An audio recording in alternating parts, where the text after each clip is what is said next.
Hello, everybody, and welcome to the show again. It's your friend Kyle here with another episode of English Time with Kyle Miller. And last week on the show, we talked about Chat GPT, and I took a list of the top 20 common mistakes that Spanish speakers, native Spanish speakers, make when speaking English. And my goal was to go through the whole list, but in the end, I only got through 10 because, because I as you say, enrollarse, to get, I got caught up, let's say. I got caught up. I spent a lot of time talking about 10, so I had to finish. But I'd like to look at 10 more today of the top 20 common mistakes made by Spanish speakers. So let's get into it as we continue our list on this one that I call Kyle versus Chat GPT on this episode of English Time with Kyle Miller. All right, friends, welcome to the show. Welcome to the show. So today we're talking about common mistakes according to Chat GPT. And our first one is incorrect adjective order. So it says, incorrect adjective order. For example, the house big. And the correct version, of course, is the big house. Now, this comes from the fact that in Spanish you can use a different word order. But in English, we always put the adjective first. So the red car, the big house, the beautiful woman. We cannot say the woman beautiful, right? The beautiful woman, for example. Okay? So that's one. That's number one for today. Now, next one, using actually, and I'm just reading a list here. Yo estoy leyendo una lista, según Chat GPT, according to Chat GPT, all right? Using actually incorrectly. So actually, I think I talked about this last week. I can't remember. But so actually is not actualmente. When we say actually, we're talking about time, right? Currently. When we say actualmente, we could say currently or at the moment. En este momento. Ahora mismo, right? Pero currently means now, okay? So actually means en realidad, and in reality. So I may look Spanish, but actually I'm Canadian, for example, okay? All right. I'm going through my list here. Oh, yes, the next one. Okay. Say and tell. Ooh, yes, mixing up say and tell. This happens a lot. So it's like decir y contar, aunque en español puede decir decir para ambos. But to tell is more like contar. You tell someone something, right? Dime tu nombre. Tell me your name. Di algo. Say something. Say something to someone. So you say something to someone, you tell someone something. Okay? Nos dijeron que nos diéramos prisa. They told us to hurry up. Que nos diéramos prisa. They told us to hurry up. Saluda a tu primo. Say hello to your cousin.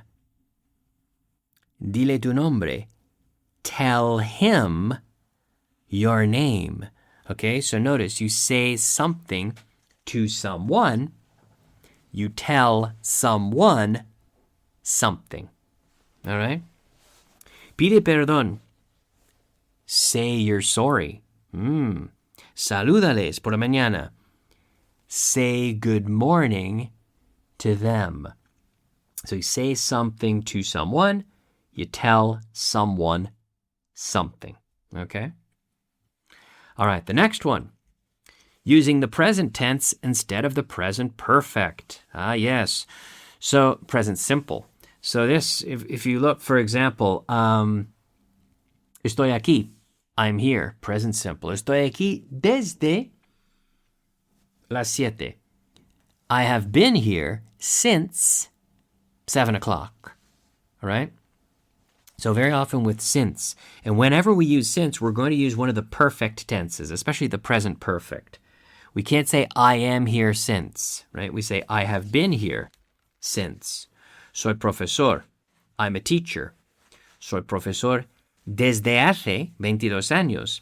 I've been a teacher for 22 years. So for is followed by a period of time, and it tells us how long something lasts, or lasted, or will last, okay? Since is followed by a moment. We'll talk about these a little bit more, but here in a moment, I see it's on my list, for and since specifically. But here we have using the present tense instead of present perfect can be a common mistake. Estoy aquí desde hace 5 minutos. I've been here for 5 minutes. La conozco. I know her. La conozco desde hace 10 años. I have known her for 10 years. La conozco desde que vine aquí. I've known her since I came here. Okay? So since is followed by a moment and indicates when something started to be valid. Okay? For tells us how long something lasts or lasted or will last or has lasted. Una duración. Since indicates when something started. Okay? Desde. So imagine, es azul. It's blue. Es azul desde que fundamos la compañía. It's been blue since we founded the company. It has been blue since we founded the company. Okay? All right. Next point. Pronounce the pronunciation of the B and the V. Yes, this is a very common mistake. Very common. So the V in English is more similar to an F. Es una F vibrada. So you start with the F and you activate the vocal cords, okay? And you have a very good V. Votamos desde el barco. We voted from the boat. The berries were very delicious. The berries, los frutos del bosque, por ejemplo, the berries were very delicious. So you start with an F. The secret here, the V is a voiced F, sonido F. Empezamos con ese sonido y luego activamos las cuerdas vocales. And we have a very nice V. Okay. So yes, with the B, you have that explosive pop in your mouth. B, b, b. But the. With the V, you should be able to see your teeth. Mirando en el espejo, deberías poder ver con ese V, ver tus dientes en el espejo. Very good. Victory. It's a vibration in your throat and in your mouth as well. Very good V. So practice that. Make sure you can see your teeth. ¿Vale? Con la B no se ve los dientes, pero con ese V sí, deberías poder verlo. ¿Vale? The next one. Using double negatives. I don't know nothing. Yo no sé nada. Pues no. Hay que decir I don't know anything. So the any, of course, we use to avoid a double negative. No he visto nada. I haven't seen anything. No hablé con nadie. I didn't talk to anyone. No fuimos a ninguna parte o ningún sitio. We didn't go anywhere. Okay? So we use any to avoid that double negative. We cannot have a double negative in English. Okay? Next one. Translating expressions literally. Well, yes. It says, abre la luz. No, open the light. Now, of course, it's turn on the light. Yes. And people do make mistakes by literally translating certain expressions. I mean, we could have I guess you could go and give un sinfín de ejemplos, an endless supply of examples from literal translation, but it's important with these common expressions and collocations that we learn them by heart and we don't rely on translating, okay? But I'm going to move on from that one. Vamos a avanzar un poco, okay? We'll do a few more. Here we have, yes.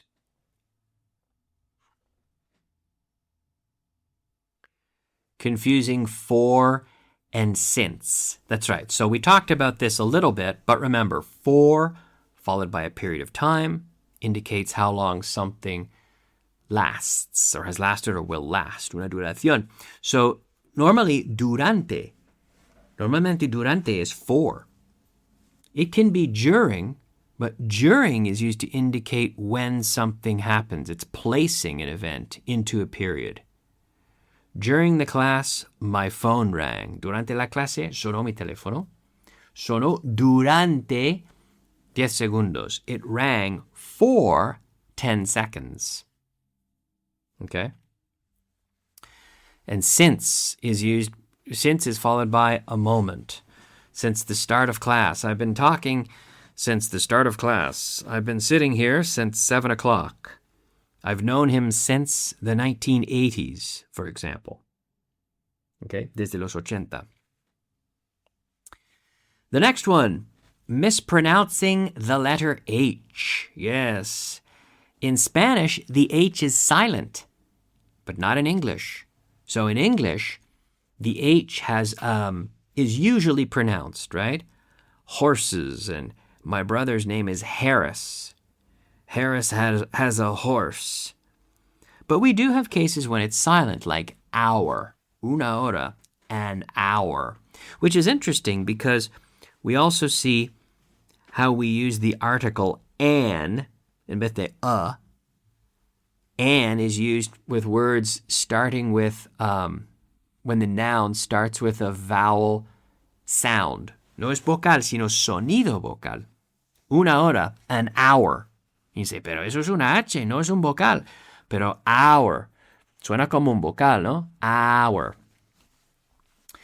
But yes, so in English, we have to pronounce the H. There are cases when it's mute, but usually we pronounce it. Speaking of pronunciation, we have the J, la jota. Y no hablo del baile, pero the pronunciation, sometimes people pronounce it like a Y, como si fuera una Y. My friend John. So the J, just like the G in English, is pronounced like a CH, and then you activate the vocal cords. John, George, Jack. Ben and Jerry's ice cream. Jerry. Ben and Jerry's cherry ice cream. Helado de cereza. Cherry. Ben and Jerry's cherry. Es muy parecido, pero vamos a activar las cuerdas vocales con la J. I could be whispering, right? Whispering. Cherry. Y ese sonido suena igual, pero una vez que activo las cuerdas vocales, tenemos la J. O la G. Jerry, George. Jack is jealous of Yolanda, for example. Jack tiene celos de Yolanda. Yeah, Jack is jealous of Yolanda. Mm-hmm. And the other thing happens, some people say, oh, I was eating Jello, que es una marca de gelatina. Jello. Gelatina amarillo. Yellow Jello. Mm-hmm. Yes, yo, Yahoo, no es yes. Es curioso. A veces se hace al revés. I hear the J pronounced like a Y, and I hear the Y pronounced like a J. So, yellow, yo, yes. No es yes, es yes. Yahoo, yo. Más de una sonrisa en la boca. Yes, yo. ¿Vale? Next one, confusing borrow and lend. Yes. So prestar, to lend. Y borrow es como tomar prestado. Pedir prestado, tomar prestado. To borrow. Borrow money. ¿Me puedes prestar 10 euros? Can you lend me 10 euros? Not can you borrow me. Can you lend me 10 euros, please? So to lend someone something. If someone lends you money, you are borrowing the money. Pedir prestado, to borrow. Okay? Borrow from, lend to. And we have un préstamo, which is a loan. Loan. Loan. El sustantivo, a loan, y el verbo, to lend. All right, now the next one. Misusing the word assist. Claro que no es asistir. Asistir means to attend. Vamos a asistir a la clase. We're going to attend the class. But assist es como ayudar. He assisted me with my project.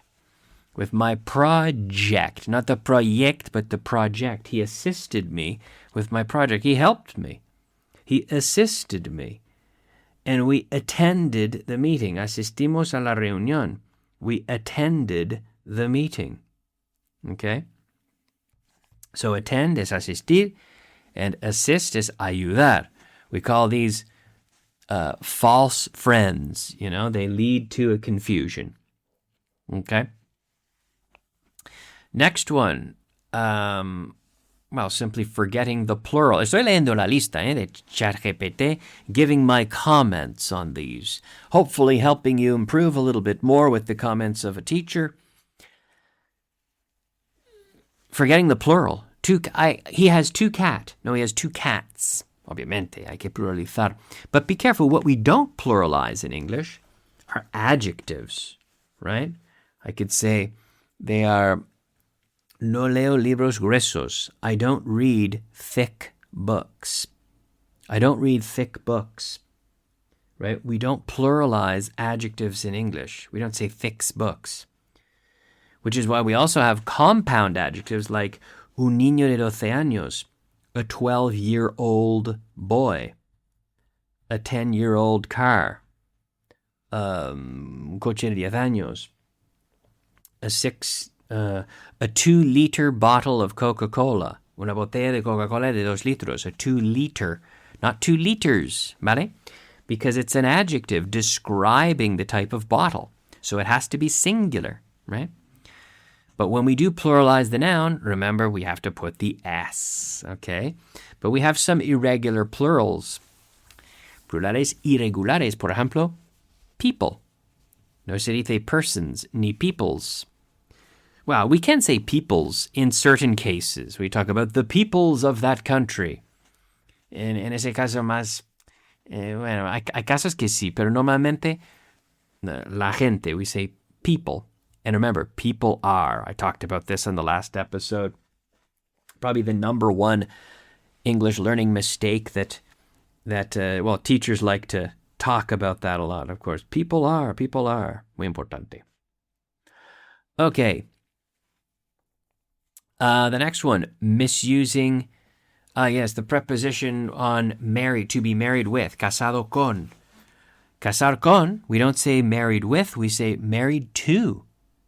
Peter is married to Susan. Doug is married to Gloria. Susie is married to Harris. Okay? Married to, not married with. ¿Vale? Like there was a TV show from the United States, Married with Children. I forget the name in Spanish. Married with Children. But here it's casado y con hijos. So to be married to a person, but married with, casado y con hijos. So married with. En este caso sí podemos usar el with. Pero es casado y con hijos. Pero casado con Susana, to be married to Susana, for example. Okay? Okay, next one. Nos queda un poco, algunos. Constipado. Uy, cuidado. Constipado is not constipated. Constipated means estreñido, que no puedes ir al baño, right? Whereas constipado, en español, traducido al inglés directamente, bueno, correctamente, to have a cold. I have a cold, like when you're sick, you're maybe stuffed up, congested as well. Like when your nose is blocked, you're congested, you're stuffed up, constipado en este caso. But constipated, estreñido, que es otra cosa, ¿vale? All right. Now we have another set of verbs that are commonly confused, miss and lose. Be careful with this one. Miss and lose. So imagine, to miss. I missed the bus and I lost my keys. So, perder, first of all, lose. Perder en el sentido de no ganar un partido, we say to lose. Right? He lost the match. Estamos perdiendo 2-1. We're losing 2-1. Jugamos bien, pero perdimos. We played well, but we lost. Perdieron el partido en el último minuto. They lost the match in the last minute. Okay? And lose is also no encontrar. I lost it. Lo perdí. Perdí mis llaves. I lost my keys. Right? Lleva desaparecido desde que lo perdí. It's been missing. Vaya, es que lleva desaparecido. It is missing. It has been, in this case, it has been missing since I lost it. Perdí el papelito que me diste. I lost the piece of paper you gave me. Ella siempre pierde su bolso. She always loses her handbag, for example. Okay? Now to miss, so we have those uses of lose, but now to miss is no aprovechar.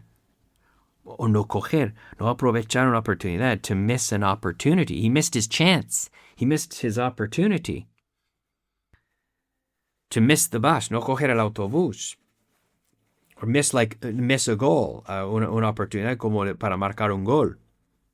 No me puedo creer que fallara. I can't believe he missed. Yes. Perdí el tren, así que tuve que coger un taxi. I missed the train, so I had to get a taxi. Okay? So no aprovechar, no coger. Y también, miss is also echar de menos. Echo de menos la cocina de mi madre. I miss my mother's cooking. I miss friends from my hometown. Echo mucho de menos a los amigos de mi pueblo. I really miss my friends from back home. For example, le echarás de menos cuando no esté. You'll miss it when it's gone. Okay. Miss and lose. I missed the bus and I lost my keys. So be careful not to confuse those two. Okay, another one. This is a really interesting one. I haven't talked about this. I've corrected this mistake many times, but I haven't talked about it many times, which is discuss, to discuss something. No se dice discuss about. We're discussing football.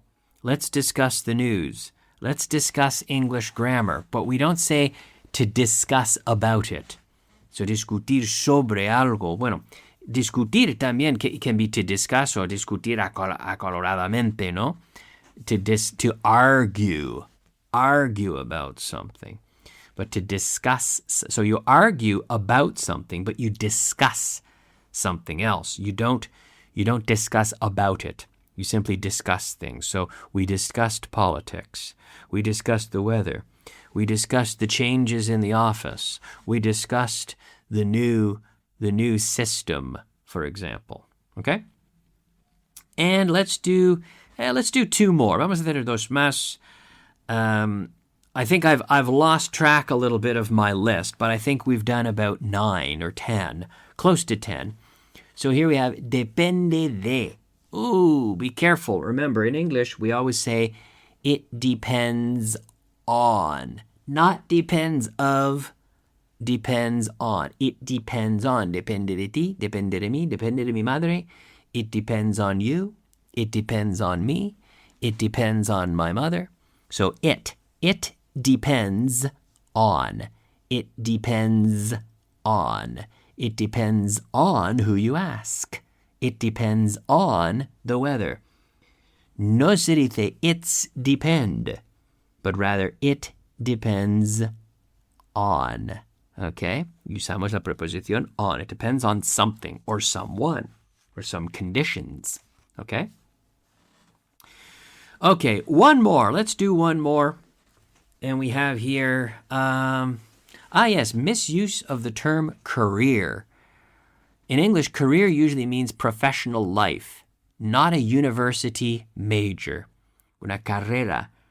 So we say, well, career is what you do for a living, a professional life. So you could say, I have a degree, una carrera en matemáticas, a degree in mathematics, but a career in whatever, in shipping, in the shipping business, or a career in healthcare. But a degree is lo que estudias, right? So a degree, lo que has estudiado. And when you pass typically a 3 or 4 year course, you can get a degree in something as a noun. A degree in math, a degree in archaeology, a degree in business, whatever. And a career is tu vida laboral, vida profesional, okay? My major is medicine. I study medicine. We don't say my career is medicine. My degree is in medicine. My major is in medicine, or I'm studying medicine, for example. But a career is what you work in. So sometimes people have a degree in one thing and they work and they have a career in something completely different sometimes. Okay? Well, I think we're just about out of time for today. I'm sure next week we will get back to a more conventional episode with translation sentences and more challenges. But today I wanted to look at, like last week, I wanted to look at Chat GPT and some of the things that Chat GPT suggests as the top mistakes that Spanish speakers make when learning English, and give my interpretation, my opinion on these, and a short lesson on each of these. So hopefully this episode, and the last one too, hopefully they have been very helpful in helping you learn some of these common mistakes and make a little bit of improvement in your day-to-day use of English. All right, I'm out of time. I will finish there. Thank you so much for listening, everybody, but I'll be back very soon with another episode. My name is Kyle Miller, and this is English Time with Kyle Miller. I also will remind you that I have my own online community. It is called The English Collective, and you can join The English Collective at theenglishcollective.com, but we also have a special offer now, and I give classes there regularly. I have other teachers that appear. There are recordings, there are audios, there are videos. It is a tremendous community and exceptional value for the English learner. So if you are learning English, I recommend you join the English Collective, and you can email me for more information, Kyle at theenglishcollective.com, Kyle, Kyle at theenglishcollective.com, and I'll give you more information because we have a special offer right now, in fact, for memberships, and basically you get a month of English classes for the price of about 1 hour of conventional classes. As you say in Spanish, es una locura. The value is really incredible, and people are enjoying it. We have a conversation club, Club de Conversación, que quedamos un par de veces a la semana a practicar el inglés hablado.